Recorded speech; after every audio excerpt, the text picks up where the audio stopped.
I want to be single forever. Do you think that's realistic or fair assessment of oneself? I think that that's, for most people, a pathway to insanity. Yeah. You know, the psychoanalysts used to think that, and we all think this way in some ways, that you're sane because you're well put together, your psyche is well structured, right? It's internal, somehow inside your head. And there's some truth in that, but here's a more accurate viewpoint, I think. You outsource most of your sanity because it's too complicated. And so what you do is your parents raise you to be vaguely acceptable to other people. And then you're surrounded by other people your whole life. And then every time you go off the rails a little bit, even just a little bit, people signal to you. Like you make a joke, it's not that funny, and people don't laugh. And you think, oh, well, you know, I should probably rethink my sense of humor a little bit or pay more attention. Or you tell a rambling story and you notice that everyone's like lost in the distance. And right. So if you're civilized enough so that people don't shun you and you have people around you, then they're going to be always telling you how to not be too insane. Well, if you're alone, you drift. Right. You drift, Right. you know, and you'll drift in the direction of your biggest weakness.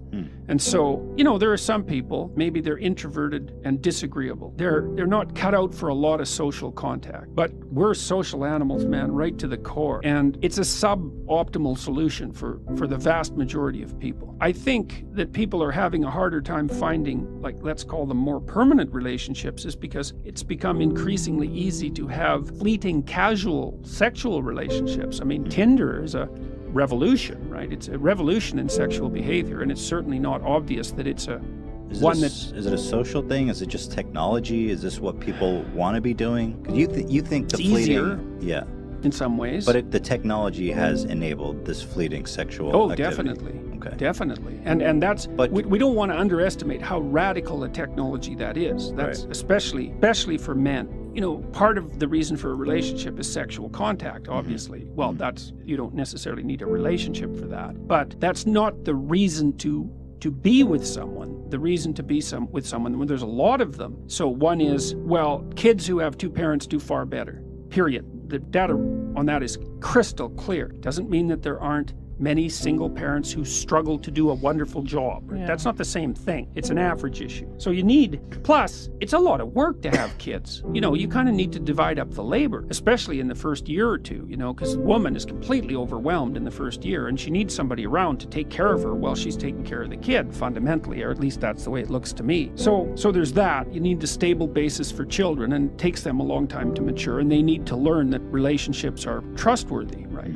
So there's utility and stability there. But then also, you kind of want to tangle your life together with someone, you know, because you have someone it's like two ropes that are tangled together. It's stronger, especially during times of weakness. And you have two brains instead of one. And that actually turns out to be really helpful when Sure. things are complicated. And it builds a solidity into your life and a reality into your life to have someone who's along with you on this very long voyage. And so I think that deepens your life in a way that isn't really possible with fragmentary relationships as a single person. And then there's more to it than that. It's like you want someone to contend with, you know, because you learn through that wrestling, you know, Sure. like you learn where you're an idiot and where you should stop being. And vice versa. Yeah. So that's the spiritual aspect of marriage. It's the fact that you have to contend with someone under all sorts of circumstances. Theoretically, is what would you say? It's a manner of promoting psychological, or you could say spiritual growth, and it's genuine. You know, that's why marriage is a sacrament in most human communities, right? It's stamped both by the state and by